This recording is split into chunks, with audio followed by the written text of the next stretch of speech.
welcome to Sacred Justice, a podcast that features discourse rooted in the pursuit of justice as sacred practice.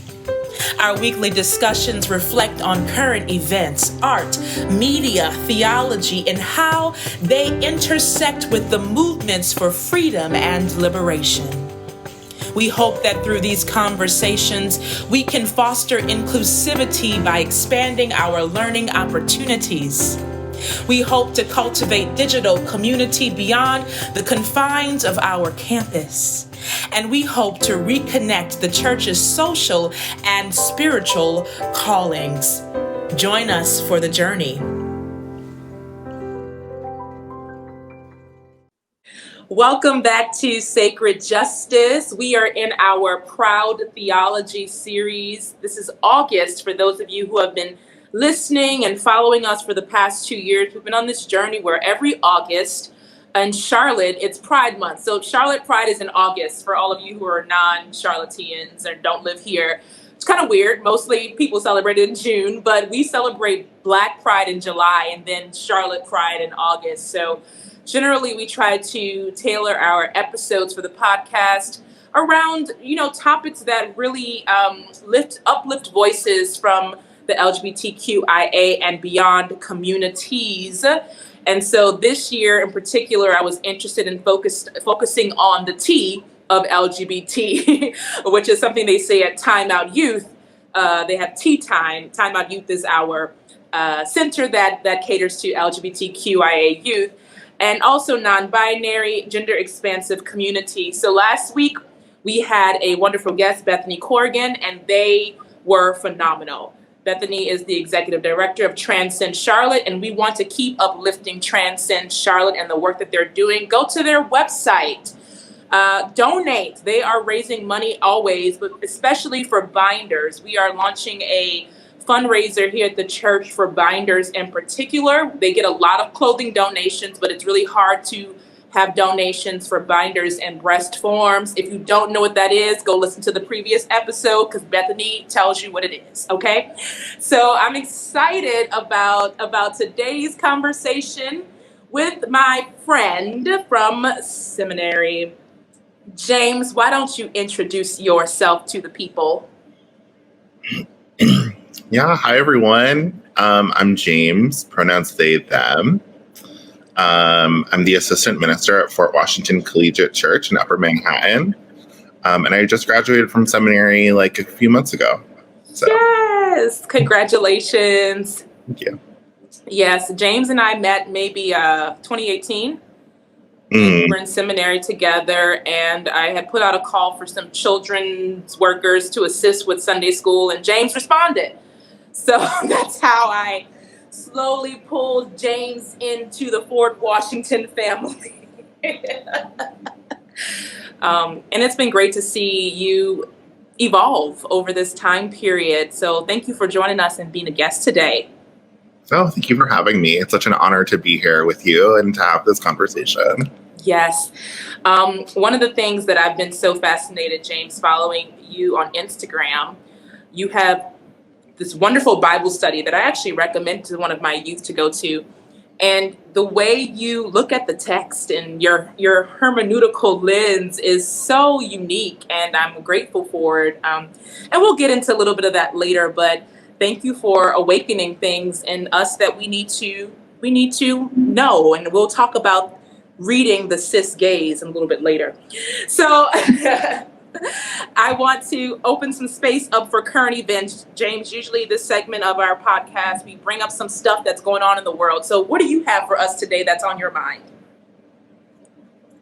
Yeah, so I've actually been thinking a lot about Governor Cuomo in New York and the 11 women who have come forward to say that he had sexually harassed him. And there's also an investigation that, confirmed. And to me, it's just like so interesting. Like, he's not resigning. Like, everyone's calling for him to resign. Like, even Nancy Pelosi and Joe Biden have like called for Governor Cuomo to resign, and he has not. And so that is something that is just like on my heart and mind right now, thinking about, and also thinking about like New York as a state. So like, I was in New York City for most of the COVID-19 pandemic, and Governor Cuomo was like really out there, like putting himself out there and like making sure that people were informed, but we still have to hold people accountable. So yeah, I'm just going to leave it there. Yeah. Look, you'll learn soon that on this podcast, we go there. So don't hold back. Yes, that's important. Look, people are complex, so they can do good things, and also they need to be held accountable. And I'm surprised that Cuomo hasn't resigned yet.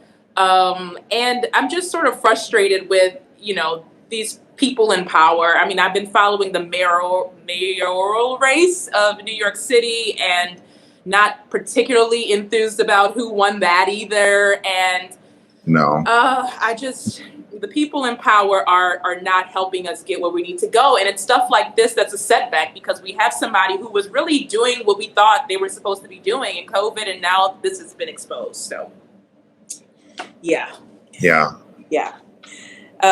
One of the current events that I've been following is this COVID-19 resurgence, particularly where I'm from, Louisiana. And I have to say, so they just started canceling all these festivals. So usually the festival season is like spring in New Orleans, and they moved them all to October, and now they're all canceling them. So I'm glad I didn't book my plane ticket home, because I was going to go home in October to go to Jazz Fest, and now it's all canceled. Everything is canceled, which it should be. But I've just been thinking a lot about how this country, really, the leadership dropped the ball. And I think we are heading into a season of mass hysteria. And I was listening to a show earlier this morning that talked about how we are collectively as a society, we are experiencing mental health crises as a society, not just individually, but as a society, we are experiencing what that looks like to have a crisis of conscience and morals. And that has really led us here. People have been led astray by capitalist leaders who have been feeding them misinformation. And now we are here, shutting things down again.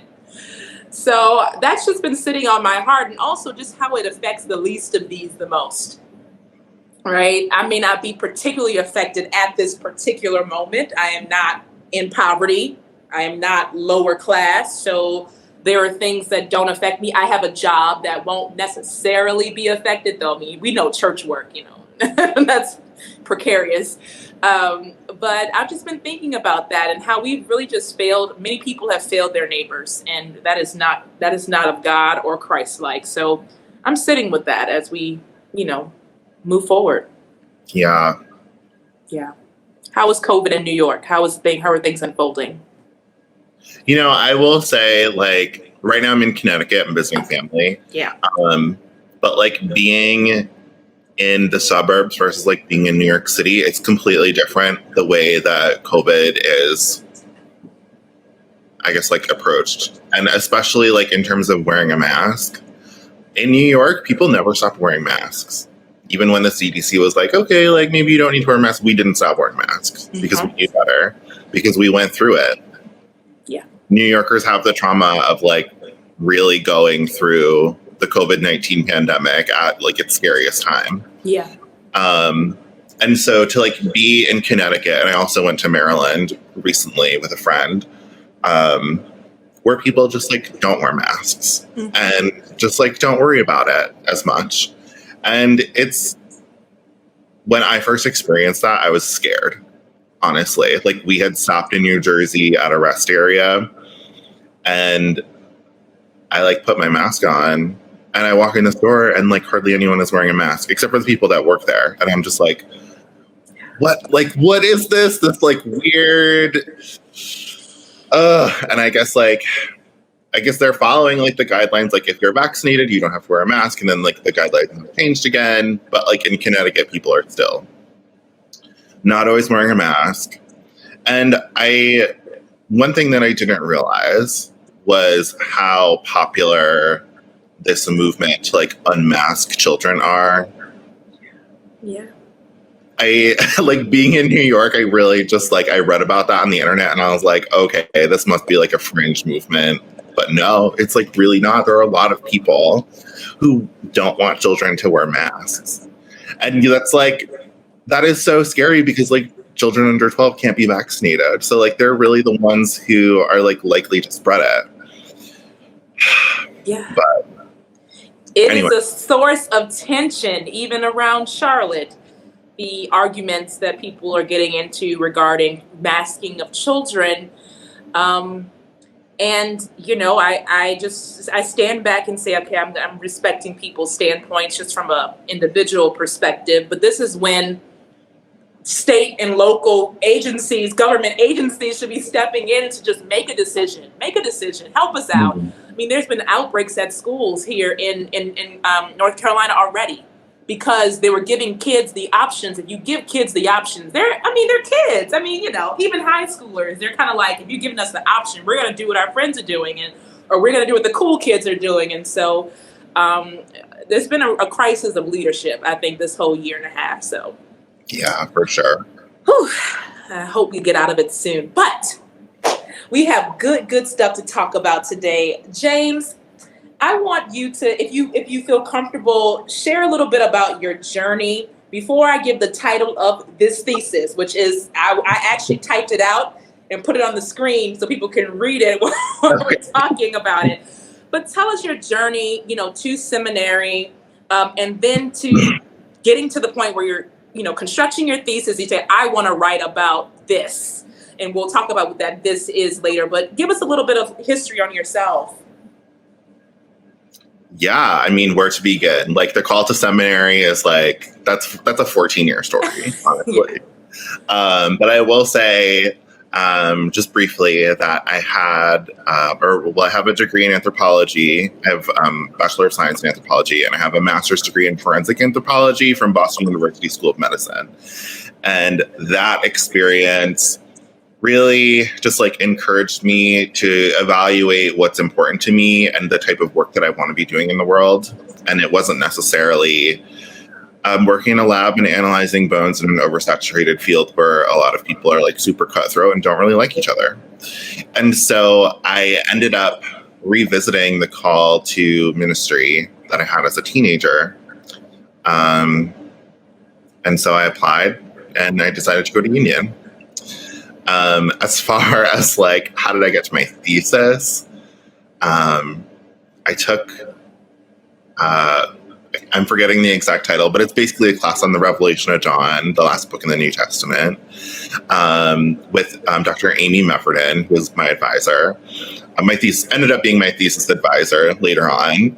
And for the final paper in that class, you can kind of do like your own thing. Like you can do like a biblical exegesis of like whatever you want on Revelation. And something that I've been really passionate about is doing queer exegesis and applying the model of queer theology to biblical studies. And just sort of like coming up with something. And I also just like didn't want to reinvent the wheel either.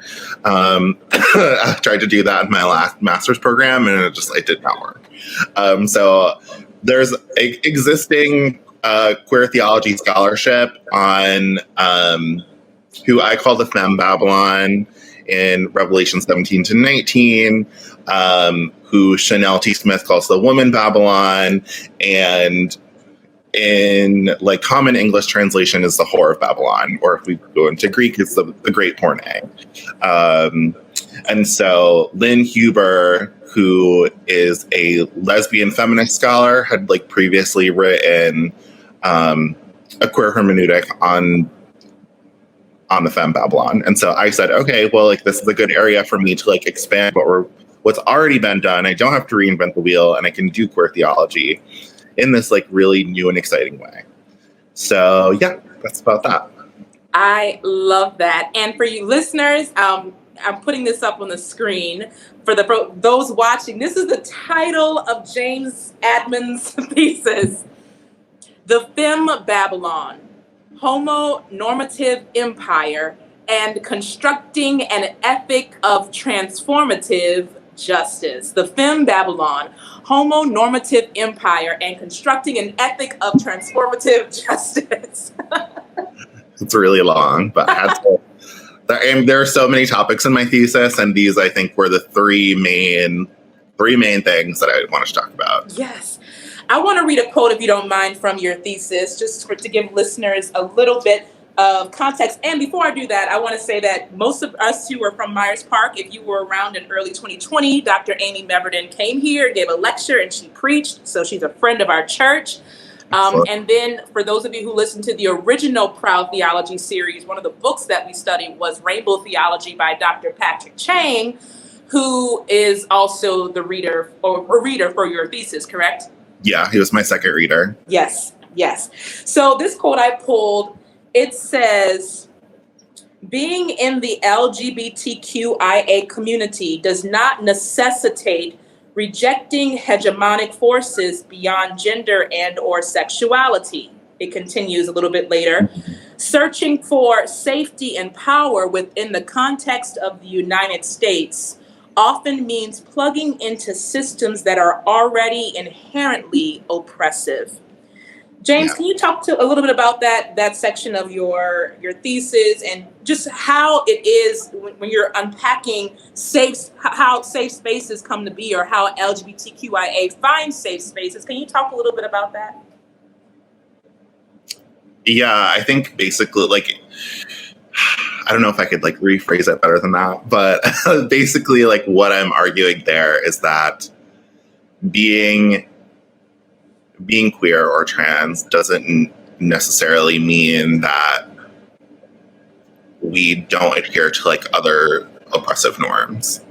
And very often when it comes to searching for safety and power, as a group that is, historically, treated violently and is not safe in every space and who has been disempowered, the solution to that, or one solution to that, is the problem of adhering to empire or to American capitalism or to other oppressive norms. And so for me, I compared that to Drag Race, and the way that RuPaul's Drag Race allows for creating safe space, allows this opportunity for queer people to be seen, especially queer men, but not limited to queer men, but is still part of perpetuating oppressive norms. So the two that I specifically talked about in my thesis are transphobia and fatphobia.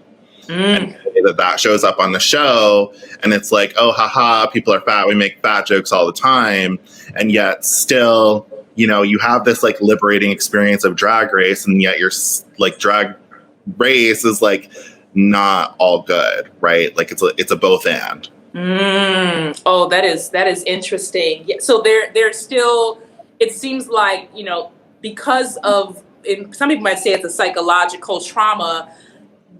The oppressed can oppress in that sense, right? So that, the scapegoat here is, okay, fatphobia or fat jokes, right? In this setting where this should be a liberative setting, or a setting of liberation, and now we're seeing some oppressive institutes coming in.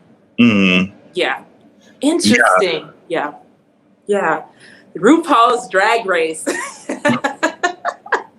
And I think, and connecting that to Revelation, right? If we think of Revelation as a critique of the Roman Empire, I think I said somewhere in my thesis that Drag Race represents a sort of queer empire, but not necessarily queer, because it's adhering to more oppressive norms that are aligned with heterosexuality. So here's where the term homonormative comes in. Yes. So homonormative, if you don't know what that means, just think of Pete Buttigieg. That is the most homonormative person that I can think of. Someone who is white, relatively wealthy, adhering to the U.S. government, or part of the U.S. government, ran for president, those types of things. So. Yes. Would you say Caitlyn Jenner, does that fit into homonormative, or that's something different? You know, I really just like try not to pay attention to her. Yes. But didn't she support Trump? So like, yeah. Like, okay, I see what you're saying. Yeah, I was like, when I saw that term, I was like, what is James talking about here? Okay, I get it. So first of all, I was telling James before we recorded that my final paper in seminary was also Dr. Amy Meverden's class, and I didn't write a 50-page thesis, but mine was like about 20. And I did focus on the Sun woman from Revelation 12. So I was also very much into the women of Revelation and trying to choose. There's 4, right? There's 4 main sort of archetypal women characters in Revelation. So tell me a little bit about how you landed on the Femme Babylon, particularly when you talk about queer theology, queering the text. How did you land there and decide to play a little bit more? Yeah, so I think in Revelation, women are, like, as you said, like, they're used as, like, archetypes. Like, there's the Sun Woman, and then there's also, like, the Bride of Christ. And then there's, like, the Jezebel, and then there's the Femme Babylon. Yeah. And so I think with Femme Babylon, and there's a lot of nuance there that's, like, not immediately apparent unless you do like some pretty intense biblical exegesis. And so like I heavily rely on like the scholarship of the womanist theologian Chanel T. Smith, who has like really delved into the nuance of this figure as like someone who is like both this like enthroned empress and also like an enslaved brothel sex worker. And so there's this like duality going on of like someone who is oppressed and an oppressor. And so like with that, like we can use Patrick Chang's definition of queer, like what it means to queer something. And one of those things is a disruption of categories and how we think of things as separate, and that they're not necessarily separate. And, you know, like there are the typical examples of that. Like we think of night and day as different. But then there's like sunset and da-da-da-da. Like I'm really trying to get away from that model. Like, like as a non-binary person, I'm kind of tired of being compared to a sunset. That is so funny. Okay. Yes. But I think it's a good way to explain it, right? Like we can go into Genesis 1 and like deconstruct all these false binaries and be like, okay, night and day, fish of the sea, birds of the air, blah, blah, blah. Like what about platypus, et cetera, et cetera, et cetera. Like very trans theology 101. Okay, I get it. And so what I wanted to do with the Femme Babylon was talk a little bit more about experience and like the experience of being a trans person, especially from like my own perspective, but in a way that could apply to like other trans people. And I do want to be careful about that. Like as a white trans person, like my experiences are not the same as like trans people of color. So yeah, I mean, I spent a lot of time talking about the cis gaze. Yes. Yeah. Read the cis gaze. When you say reading the cis gaze, are you saying like reading like I'm gonna get it together like they would do in like Paris is Burning or, you know, Pose. Yes. Is that what you were referring to? Yes, it's supposed to be like a pun. I try to keep the subtitles interesting, you know. No one wants to read boring theses. So yes, I was like, I want to hear more about this. I was like, read us. We need to be read. Tell these cis people that their hermeneutic and their lens is not the dominant gaze. It's not the only gaze. So tell me more about that. Yeah, so I also just like wanted to clarify that I'm talking about the gaze, like the GAZE, not like gay men. I did a presentation on this before, and people were like, "What are you talking about?" And they were like, "Oh, that gaze." Yes, the other gaze. So building off the idea of the male gaze and like the way that men look at women, and then like the way that women therefore internalize that. right? And so I wanted to build off of that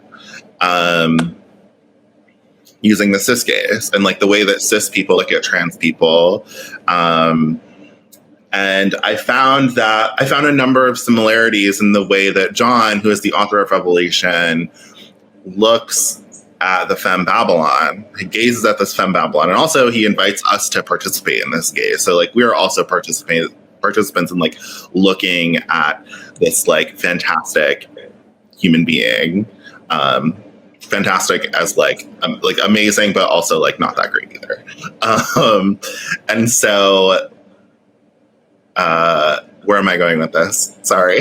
the reading of the cis gaze. Yeah, the reading of the cis gaze, like the way that John looks at the Femme Babylon, he basically like sexualizes her, right? Like he experiences this like sexual attraction to the Femme Babylon that quickly turns to disgust. And that, I think, is, well, I have argued in my thesis, is similar to how cis people look at trans people as like suddenly attractive at first glance, and then when we get to like know them a little bit better, we actually find out that they're trans and that they're disgusting. Mm-hmm. And so John is going through something similar when he's like, I'm like very attracted to this human, and then this angel is like, John, there is more to this woman than you know. And so then it goes into this whole thing about like, like what she looks like she's this amazing woman who's seated on a scarlet beast and like wearing gold and purple and has this like golden cup of abominations. Like she's very beautiful, right? And then it goes into the destruction because she's not just a woman, like she also represents Rome. Yeah. And also like not just Rome, like also represents like the influence of Rome. I think with Revelation, a lot of people are like, this means this, and like, da-da-da-da-da, but like really one thing means like a lot of things, yeah. Right? Like the dragon in, was it Revelation 12? 12? Mm-hmm. Yeah. Like some people have said it represents the emperor. Some people have said it represents Zeus. Some people have said it represents just like this overall like power of empire. And so like the woman Babylon is similar, right? But like basically Rome, yeah. If we have to summarize it, it's Rome.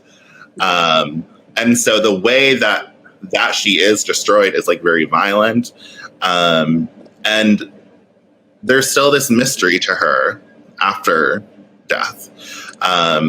And this question of like, what was her agency in that? Like as someone who is enthroned and also enslaved, right? Mm. How do those two things go together? And so then I'm sort of like faced with this question of like, okay, can we really be happy about this? Like, can we really be happy that that the woman Babylon is destroyed and disempowered as someone who has both oppressor and oppressed identity? Wow. That's powerful. When you just said that she is both enthroned and enslaved, I just finished season 3 of Pose. So I was thinking about like ballroom culture lately. I'm a huge fan of Pose. And I thought about how in ballroom culture, which is a culture mostly, I would say, people of color, you get this moment to be enthroned, right? You're walking down, you're dressed up, you're doing whatever you're doing, whatever category you're competing in, right? You are enthroned for a moment. And then when you leave that room, you are marginalized. It's very clear. And so the way you described that just now, it jogged my memory. I'm curious, when you're talking about the way people look at trans people, you have a quote in your thesis that says, femmes and drag queens were considered to be at the bottommost, reigns of the stone wall in social hierarchy, sometimes not even allowed in the bar. Yeah. And I was also thinking about this, the scene from season 1 of Pose where Blanca tries to go to the bar, a gay bar with cisgender gay men. I'm sorry, not cisgender gay men, but cisgender gay men, and she's kicked out several times and even arrested. And so I'm curious your thoughts about, like, to go deeper into that, the oppression of trans and non-binary people who are gender expansive, gender fluid. How deeply is that entrenched in the work that you do in your thesis and beyond? I think it has like an overall like / like overarching theme to it. The way that people who are more feminine in the LGBTQIA plus community are often like, what's the word I'm looking for? Like not treated well. Mm-hmm. And like the way that especially cis gay men are misogynistic. And so that spills out into, I think it also spills out into like feminine gay men, or like for me as a femme non-binary person, like that spills out too. Mm-hmm. Sorry, I'm not sure where I was going with that. Can you repeat? Sorry. That's good. Yeah. Okay.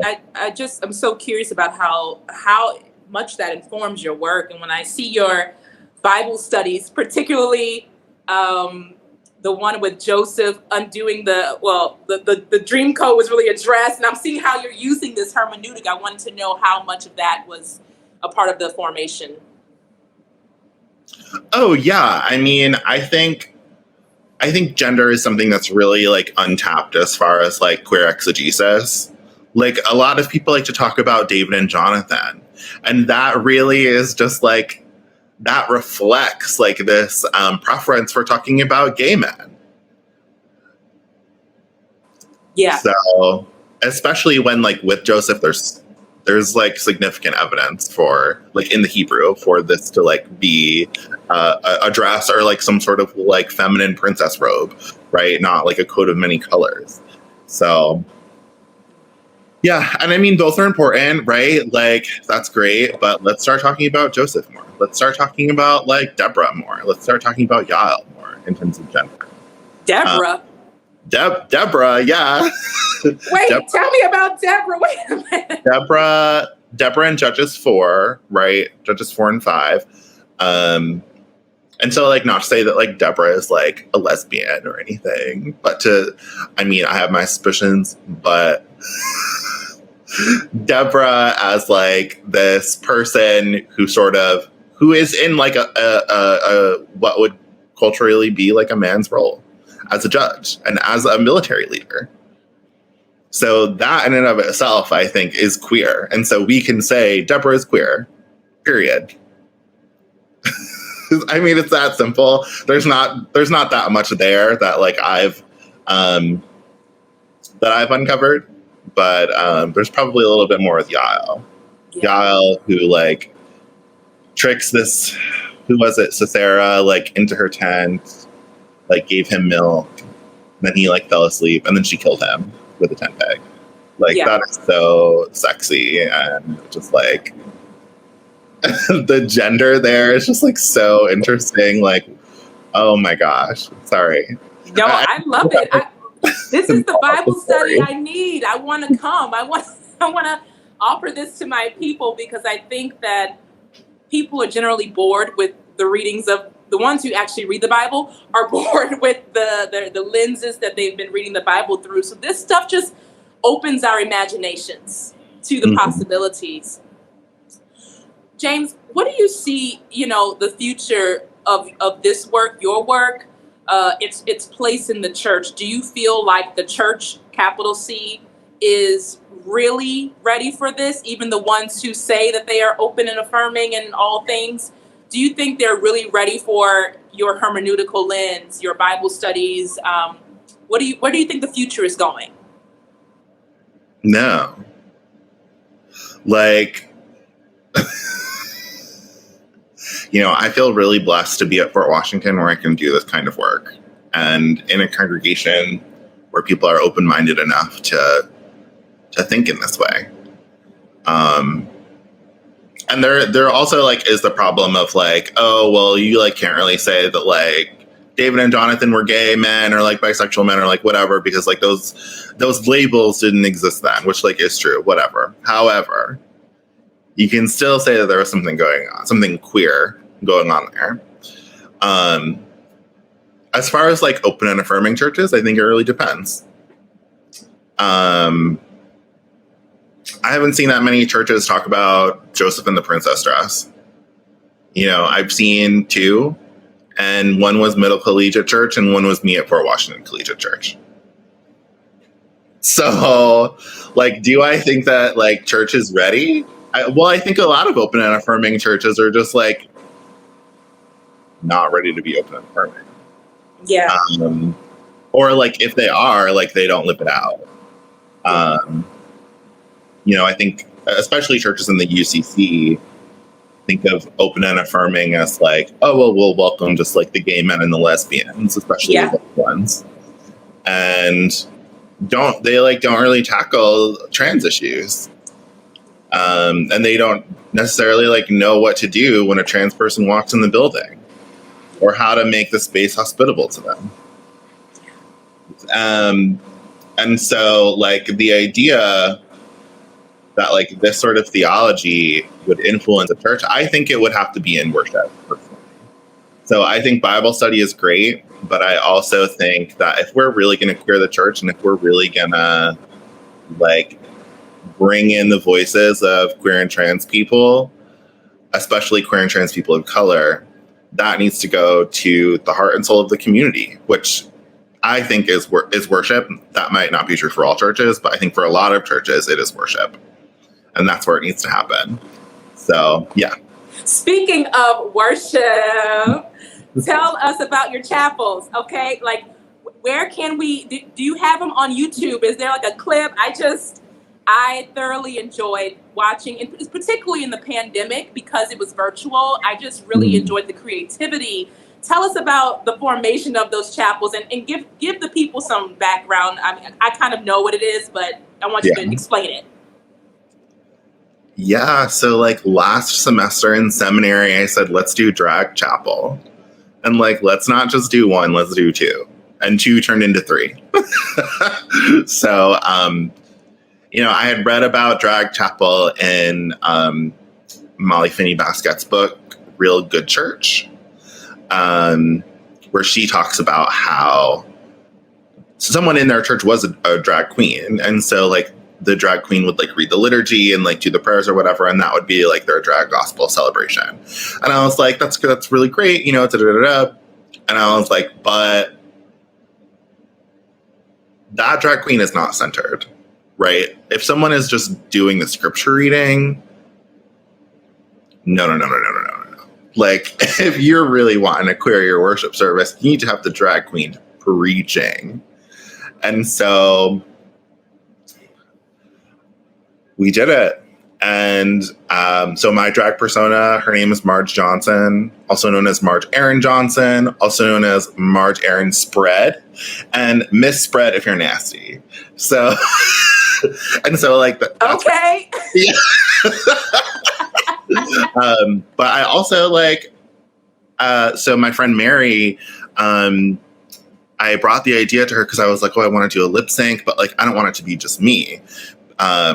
And so I was like, Mary, like, would you do a lip sync to Total Eclipse of the Heart with me? And you can do the man's part. She was like, yeah. And so Mary is now Chad Manley, right? The drag king. And there's something really magical about drag chapel in the way that like, you just sort of like let loose a little bit more. Right? Like all these like rules about like what church is supposed to be and how you're supposed to behave in church, suddenly that all goes out the window. And I think especially with Marge, there's something really magical about like her persona too, because she's not your typical drag queen, like in a bar or in a club, she's in church. And so like that in itself is like really interesting. But I think in order to like describe like what is really going on, like we have to go into like what is a drag queen. And so Judith Butler talks about drag as like a parody of gender that points to the shaky foundations that gender is constructed upon. And so like inherently like a drag artist in a worship space is going to be there to shake things up in more ways than one. I love it. You know, I like shaking stuff up. Shake it up. We can't want to turn it on its head. Okay. Wow. I love that. I just asked you this, but is there a place, or do you plan on releasing it? And you want to tell the people, or any clips you want to share with them to point them to? Yeah, you can go to my website, theologyqueen.com. They will be up. You can also go to my Instagram. I'm at theology.queen, and you can see some of the lip syncs on there. Ooh, yes, yes, yes.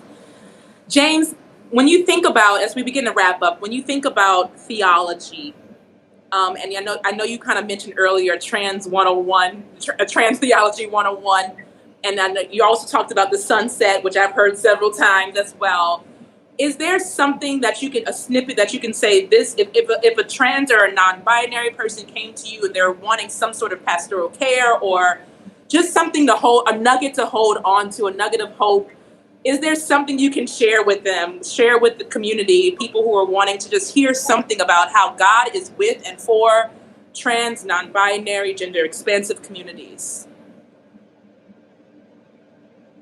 Yeah, I mean, exactly what you just said. That's what I would say. Like, God is like with you and for you and supports you and loves you and is with you always. God does not abandon you. Thank you for sharing that. Finally, are there any resources, things you've read? You mentioned Chanel T. Smith, you mentioned Patrick Chang, Judith Butler, anything else that might be easily accessible for some of our listeners to go and check out as they deepen their education? And like you said before, a lot of the open and affirming churches are really gay and lesbian affirming churches, and they've sort of they checked that off their list 20 years ago and then never went back to deepen their knowledge of the rest of the letters, the bisexuality and transgender communities and non-binary. So any resources you can offer us and our listeners? Yeah, I would check out Austin Harkey's book. I want to say it's called Transforming. But it's basically Austin Harkey is a Hebrew Bible scholar and has done a lot of trans exegesis specifically. And also Justin Tanis's book called Transgender. That is a great book too if you're like not really thinking that you want to do something like Bible related, you just want to do like theology in general. That's another great book. I also just want to say like both of those people are white trans masculine people. And so I would also say that like the field of trans theology is still growing, and it says a lot about like it says a lot about like the work that we still have to do, right? Because we're referencing these great resources, but ones that are, you know, some of the most privileged in the trans community. Thank you for sharing that. James, thanks so much for sharing time with me on Sacred Justice for our series. Mm-hmm. I look forward to watching all the other wonderful things you come up with along the way, and also wishing you well as you discern what's next in your path for ministry. Yeah, thanks so much for having me. It was great. Great to be here with you and to have this great conversation. Yes. You all know where to find me. If you have questions, send me an email at mmcclain@myersparkbaptist.org, and I will follow up with you. Until next time, take care. Friends, that was our episode this week. As always, please email your questions and your suggestions to Reverend Mia McClain at mmcclain@myersparkbaptist.org.